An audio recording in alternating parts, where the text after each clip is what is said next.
The talk show host thought he was in control. He believed he was going to embarrass Pam Bondi, make her look bad and leave her struggling to answer. But he was wrong. Pam Bondi turned the conversation around and suddenly he was the one who didn't know what to say. The bright studio lights shined down on Pam. They were hotter than she expected. She had been on TV many times before. She had spoken in front of big crowds. She had debated important cases. But today felt different. The room was filled with tension, like something big was about to happen. Pam sat up straight in her chair and adjusted her blazer. She was facing Ashton Drake, the host of the show called The Exchange. Ashton was a sharp dresser and known for asking tough questions. He never backed down and he liked to make his guests uncomfortable. He didn't want just a normal conversation. He wanted a battle. Pam had been invited to talk about her time as Florida's Attorney General. The invitation said they would talk about law and justice. But as soon as she walked onto the set, she knew that wasn't the real plan. The energy in the room felt cold, like everyone was waiting for a fight. She glanced at the audience. Some people leaned forward, excited to hear what would happen. Others sat with their arms crossed, looking skeptical. A producer started counting down from 3.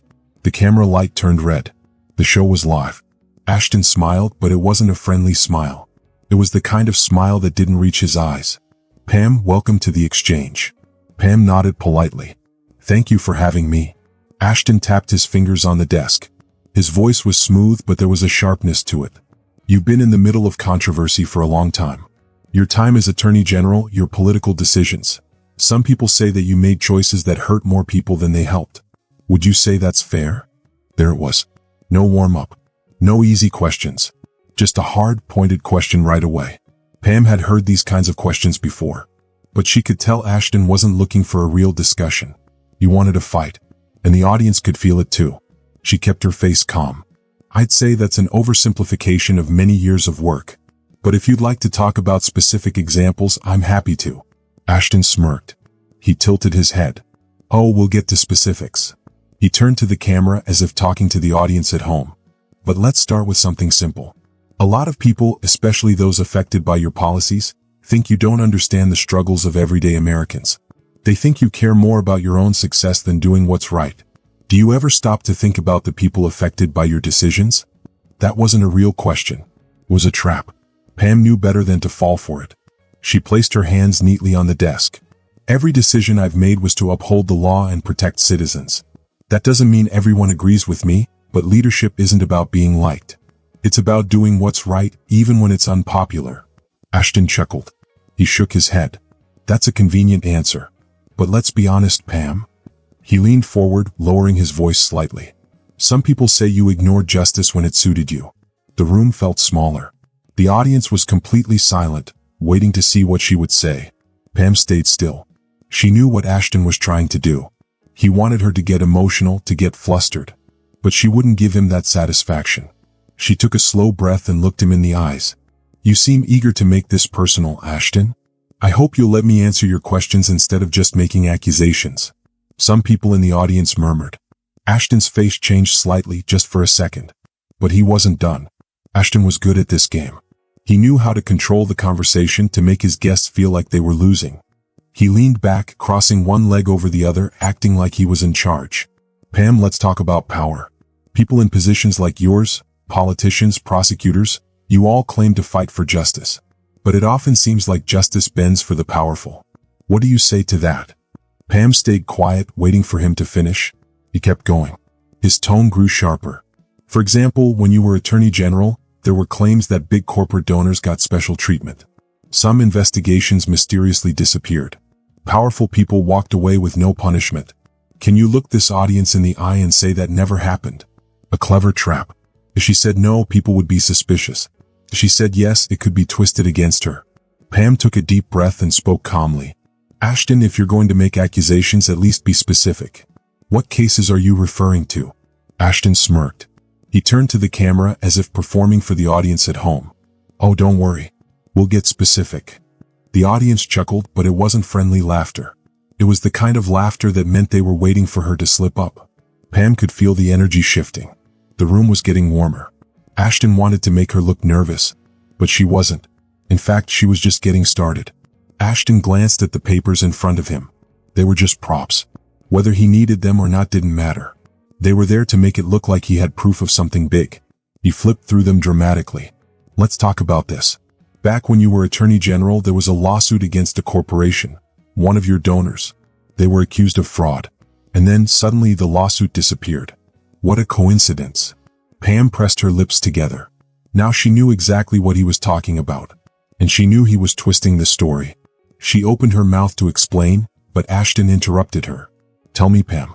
Why should the American people believe that people like you don't just protect the wealthy while the rest of us suffer? That hit hard. The audience murmured. This was the moment he had been waiting for. A big question designed to make her look bad. He thought he had won. But he had underestimated her. Pam let the silence hang for a moment. She wanted Ashton to feel it. Then she leaned forward slightly. You know, Ashton, it's interesting how you tell this story. He blinked. Just barely. But she saw it. You make it sound like a scandal. But in reality, the case was fully investigated. The claims didn't hold up. There was no cover-up, no secret deals. Just the legal process working the way it's supposed to. The audience shifted in their seats. They were listening carefully now. Pam continued. But of course, that wouldn't make for a very exciting headline, would it? The room was quiet for a moment. Ashton wasn't expecting that. He had been so sure she would stumble that she would get defensive. But instead, she turned the tables on him. And for the first time that night, Ashton Drake didn't have a comeback ready. Pam adjusted her blazer and waited.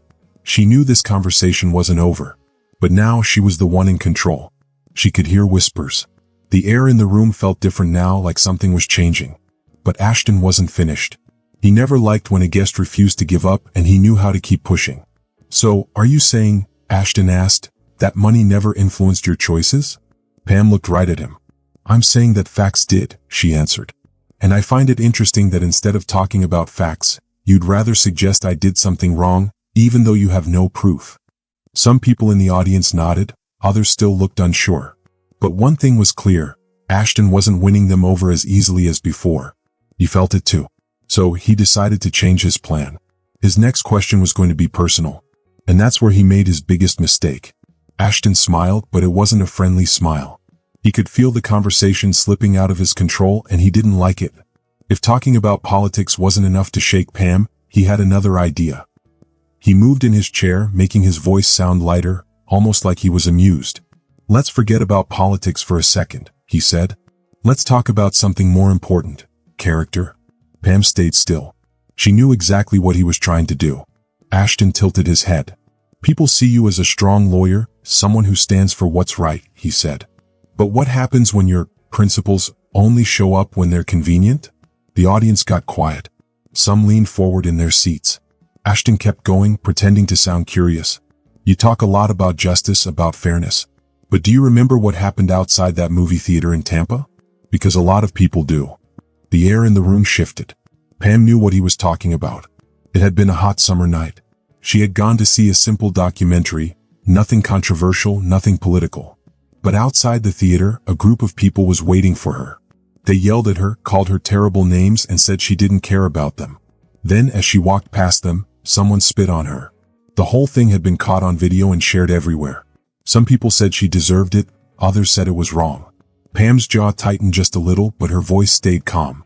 Yes, she said. I remember. Ashton leaned closer. People were angry, he said. Some of them lost everything because of the laws you supported. And instead of talking to them, you walked away. Some would say that was cowardly. There were murmurs in the audience. Pam felt the same frustration she always felt in moments like this. Ashton wasn't looking for the truth, he was looking for drama. She took a slow breath. Let's be clear, Ashton, she said, her voice sharp. You're talking about a situation where I was harassed in public. Where I was physically assaulted. Are you saying I should have just stood there and taken it? Ashton raised an eyebrow, his face unreadable. Pam kept going. Because if that's what you're saying, I'd love to hear you say it clearly. Don't dance around it. Say it. For the first time, Ashton hesitated. The audience wasn't just watching Pam anymore. Now they were watching Ashton. And he could feel it. He shifted in his seat, trying to regain control. I'm saying that when people are desperate, they do desperate things, he said. And when leaders ignore them, they feel abandoned. Pam didn't look away. Desperation doesn't excuse violence, she said. Would you say the same thing if it had been someone else in my place? If it was a journalist or a politician you agreed with? Or do the rules change depending on the target? The audience murmured again. Ashton let out a slow breath through his nose. He was getting irritated now. So, you're playing the victim? He asked. Pam leaned back. I don't have to, she said. The video speaks for itself. But if you'd like to have a real conversation instead of twisting things for drama, I'd be happy to. There was a moment of silence. Ashton flipped a page in his notes, but the energy in the room had changed. Pam wasn't just defending herself anymore. She was taking control. But Ashton wasn't going to let her win that easily. Ashton took a deep breath, glancing at his notes, trying to think fast. He wasn't used to losing control of an interview. Pam, on the other hand, looked steady. She was just watching, waiting. Ashton set his papers down and laced his fingers together, trying a different approach. All right, let's be honest, Pam, he said. You have a history of defending people and policies that most Americans don't agree with. If you didn't have power, do you really think you'd be standing here today? Or would you be just another person left behind by the system? It was a sneaky move. He wanted to make her look out of touch, like she didn't understand regular people. Pam saw right through it. She tilted her head.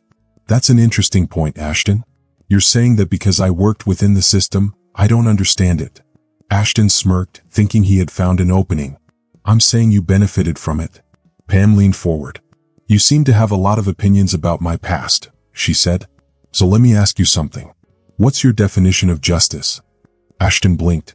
Excuse me? Pam gestured toward him. You're sitting here suggesting I got where I am unfairly, that I only succeeded because of privilege. So tell me, what does justice mean to you? Ashton's mouth opened slightly, like he was searching for an answer. Pam didn't give him time. Because Ashton, if you're so sure the system is broken, I'd love to hear your solution, she said. You've spent plenty of time criticizing me.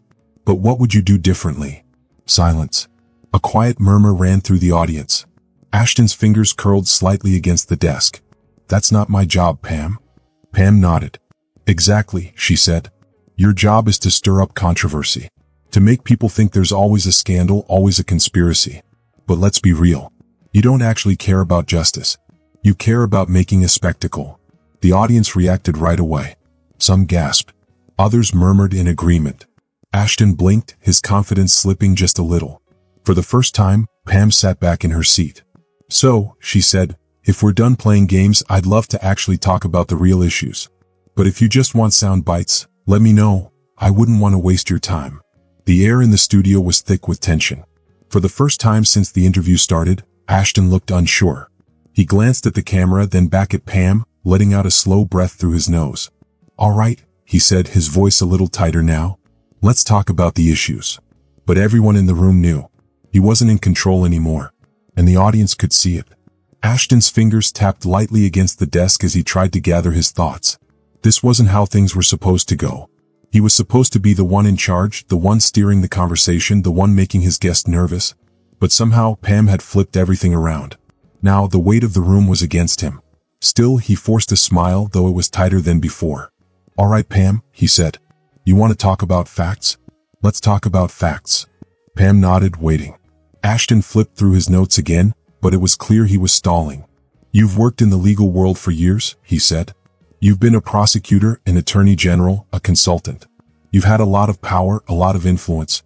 Yet, somehow, every time a scandal comes up, you manage to come out clean. Some people might find that suspicious. Pam raised an eyebrow. Are you accusing me of something? Ashton spread his hands. I'm saying regular people don't have that luxury. When they get caught in the legal system, they don't walk away unharmed. Pam's face stayed the same. She didn't look scared or angry. She just looked at Ashton. The law isn't about being fancy or rich, Ashton, she said. It's about knowing the rules and how to use them. The law is for everyone, even me. Ashton gave a small smile, but this time it wasn't as strong. That's easy to say when you have money to fight back. Pam took a deep breath and let it out slowly. You're right, she said. Not everyone has the same money or power. But that's why knowing the law is important. That's why we have fair trials. That's why we can't just listen to angry people or news headlines to decide who is guilty. Ashton opened his mouth to say something, but Pam kept going. Actually, that's what's happening right now, she said. You don't really care about the facts. You just want to make me look like some rich person who never gets in trouble. But you don't have any proof. You don't have a real case. You're just saying things to make people upset. The people watching started talking to each other. It was clear that something was changing. Ashton felt it too. He was losing their support. Pam tilted her head. "Tell me, Ashton," she said. "What do you really want from this conversation? Do you want to talk about real problems? Or are we just putting on a show for the people watching at home?" Ashton took a sharp breath and moved in his seat. "I think the people at home want honesty," he said. Pam nodded. "Great. Then let's be honest. Let's talk about why you keep interrupting me. Why do you say things in a way that makes me look bad? Why do you throw out accusations without proof instead of talking about real issues?" The audience murmured again. Some people even nodded their heads. Pam leaned forward slightly. "Because, Ashton, if you really wanted a real talk, you wouldn't be acting like this." Ashton let out a short laugh. "I'm just asking tough questions, Pam." Pam gave him a small smile. "No, you're trying to get a big headline." The room went silent. Ashton glanced toward the producer as if looking for help, but no one was going to help him. The audience wasn't listening to him anymore. They were listening to Pam. Then, from the back of the room, someone started clapping. At first, it was just one person. Then another. Then another. The claps spread through the room. It wasn't a huge standing ovation, but it didn't need to be. The message was clear. Ashton swallowed and straightened his papers. But he was just doing it to keep his hands busy. The interview wasn't over, but everyone knew who had won. Ashton cleared his throat and forced a small smile as the clapping faded away. He had lost control of the conversation and there was no way to get it back. Pam sat there still calm. She wasn't smiling like she had won. She wasn't being rude. She had just made her point and the audience saw it for themselves. Ashton tried to act like everything was fine. "Well, Pam, it looks like you've made quite an impact today." She met his eyes. "I tend to do that." For a quick moment, Ashton looked annoyed, but he hid it fast. He knew he had to end the interview without making it obvious that he had lost. "Well," he said, shifting his papers like he was in control, "that's all the time we have. Thanks for coming on and sharing your thoughts." Pam nodded. "Thank you for having me. Maybe next time we can have a real conversation instead of a show." The audience chuckled. Ashton gave a tight smile but didn't respond. He turned to the camera, his voice a little stiffer than before. "That was Pam Bondi, former Attorney General of Florida. We'll be right back after this." The red recording light turned off. Ashton quickly stood up, rubbing the bridge of his nose. His earpiece buzzed with voices from the control room, but he ignored them. Pam stood up too, smoothing out her blazer. She looked at Ashton. Her voice was polite but strong. "If you ever want to have a real conversation, let me know." Ashton scoffed. "I ask the questions people want answered." Pam gave a small smile. "No, you ask the questions that get clicks." With that, she turned and walked off the set. As soon as she stepped into the hallway, her phone started buzzing. She had tons of messages. Twitter, Facebook, news alerts. Her name was everywhere. She tapped on a trending topic. #Pam Bondi Unfiltered. Clips of the interview were already all over social media. People were talking about every moment, how she stood her ground, how Ashton struggled, how the audience's energy changed. Some called it a takedown. Others said it was one of the few times a guest refused to be bullied by an aggressive interviewer. She scrolled through some tweets. "I don't care what you think of Pam Bondi, this is how you handle a setup." Ashton thought he was in control, until Pam flipped the script. That was brutal. This interview is a masterclass in staying calm under pressure. Watch and learn. Of course, not everyone agreed. Some people tried to twist her words and say she was avoiding questions. Others said she was too defensive. But the general feeling was clear. She hadn't just survived the interview, she had won it. Pam stepped outside into the cool evening air and took a deep breath. This was how politics worked. This was how the media worked. And if there was one thing she had learned, it was this. No matter how hard someone tries to control the conversation, the truth will always come out. Moments like these remind us why staying calm under pressure is so important. When people attack you, it's easy to get angry or frustrated. But real strength isn't about yelling or fighting back the wrong way. Pam Bondi didn't win that interview by shouting. She won by staying calm, thinking clearly, and making sure the audience saw what was really happening. It's a lesson for everyone. Stay calm. Stay focused.